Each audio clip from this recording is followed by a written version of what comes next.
विवाद में यदि देवी देवताओं उनकी मंदिर मूर्तियों को लाया जाए तो कहीं न कहीं स्थिति धर्म संकट वाली हो जाती है। एक ऐसा ही मामला आया है। हम खड़े हैं कुंडा थाना क्षेत्र के चौसा गांव में।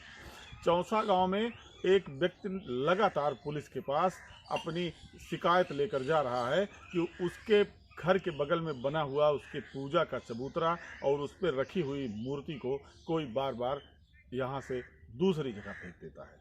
और बीती हुई रात में तो मूर्ति गायब हो गई। आप देख सकते हैं ये स्थान है जहाँ पर दुर्गा जी की एक मूर्ति थी, जहाँ इनका घर पूजा करता था। अब इसके पहले 2 बार मूर्तियां हटा के बगल के खेतों में फेंकी गई और कल बीती रात में ये मूर्ति यहाँ से गायब हो गई। अब सवाल ये उठता है कि अगर किसी से किसी का कोई विवाद है तो उसमें धार्मिक देवी देवता और उनके मूर्तियां कहाँ आड़े आ रही हैं। इसी मामले में हम बात करेंगे उस शख्स से जो लगातार इस तरह की शिकायतें लेकर थाना जा रहा है और उसकी सुनवाई नहीं हो रही है। क्या नाम है आपका? अर्जुन प्रसाद प्रजापति। अर्जुन प्रसाद प्रजापति जी, कि ये इसी स्थान की मूर्ति गायब हो गई जी? क्या है पूरा माजरा बताएं, ऐसा क्यों हो रहा है बार बार आपके जी साथ? ये तो नहीं पता देवी देवता क्या लिए हैं, पर हम माता से पूजा कर रहे हैं यहाँ पे बराबर, किसी को आपत्ति भी नहीं है, कोई अपनी जमीन में है।